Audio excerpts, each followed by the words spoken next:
Nazreen drama serial تم بن کیسے جیے میں سعد زارا کی شادی کے بعد کافی اداس تھا۔ نہ سعد کا اب اس گھر جانے کو دل کرتا تھا۔ سعد کو زارا کی یاد آ رہی تھی کہ وہ کس طرح سے ایک دوسرے کے ساتھ مذاق کیا کرتے تھے۔ زینی سعد کے نہ آنے کی وجہ سے اداس تھی۔ جیسے ہی سعد آتا ہے زینی کہتی ہے، سعد اگر تم آج بھی نہ آتے تو تمہیں یہاں آئے تیسرا دن ہو جاتا۔ سوچ رہی تھی اب تمہارا اس گھر میں آنا بھی ہوگا یا نہیں، زارا جو چلی گئی ہے یہاں سے۔ بھلا اب یہاں تمہارا کون ہے جس کے لیے تم آؤ گے؟ سعد کہتا ہے، زینی کیسی بات کر رہی ہو، ایسی بات نہیں ہے، یہاں تم ہو، میرا سب کچھ تو ہے نا، بس ایک دوست نہیں، آئندہ ایسی بات بھول کر بھی مت کہنا۔ دوسری طرف زارا اور عدیل بہت خوش تھے۔ ان کی خوشی ماہم اور فریدہ بیگم کو ایک آنکھ نہیں بھا رہی تھی۔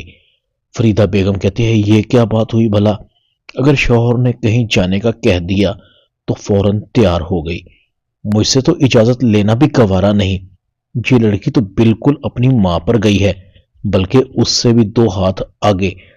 آج ذرا آلین دو، لگاتی ہوں اس کا دماغ ٹھکانے۔ جیسے ہی زارا اور عدیل آتے ہیں فریدہ بیگم کہتی، آ گئی تم؟ بھائی شادی تو ہماری بھی ہوئی تھی، گھر سے باہر ہم بھی جایا کرتے تھے، مگر باہر جانے کے کچھ ادب و آداب ہوتے ہیں۔ مجال ہے کہ کبھی اپنے ساس کی اجازت کے بغیر ایک قدم بھی گھر سے باہر نکالا ہو۔ تمہاری ماں نے تمہیں کچھ نہیں سکھایا کہ سسرال میں کیسے رہتے ہیں؟ زارا کہتی ہے، میری ماں اور باپ نے مجھے بڑوں کا ادب کرنا سکھایا ہے، ان سے سلیقے سے بات کرنا سکھایا ہے۔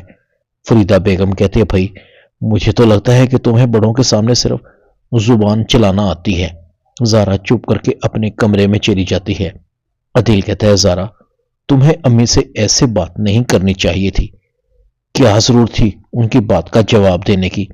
میں بات کر رہا تھا نا، امی کو تمہیں یوں جواب نہیں دینا چاہیے تھا۔ ادھر مرحا کی دوستی زارا سے بڑھتی جا رہی ہے اور مرحا زارا کے قریب ہوتی جا رہی تھی۔ مہم مرحا کو کہتی ہے، مجھے تمہاری اور زارا کی دوستی بالکل بھی پسند نہیں۔ مرحا کہتی ہے، بھابھی ہیں وہ میری، اگر ان سے میں نے اچھے سے بات کر لی تو آپ کو کیا، اتنی اچھی تو ہیں۔ مہم کو غصہ آتا ہے، تم اپنی اوقات میں رہو ورنہ مجھے ایک منٹ نہیں لگے گا تمہیں تمہاری اوقات میں لاتے ہوئے۔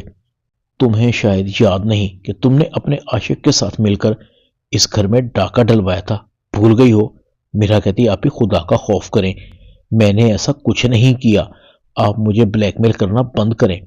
ماہم غصے سے چلی جاتی ہے، میں تمہیں وارننگ دے کر جا رہی ہوں، اگر میری بات کو تم نے اپنے پلے سے نہ باندھا تو مجھے مجبوراً تمہارے کرتوت سب کو بتانا پڑیں گے۔ میرا سر پکڑ کر بیٹھ جاتی ہے۔ ڈرامہ تم بن کیسے جیے میں اتنا ہی۔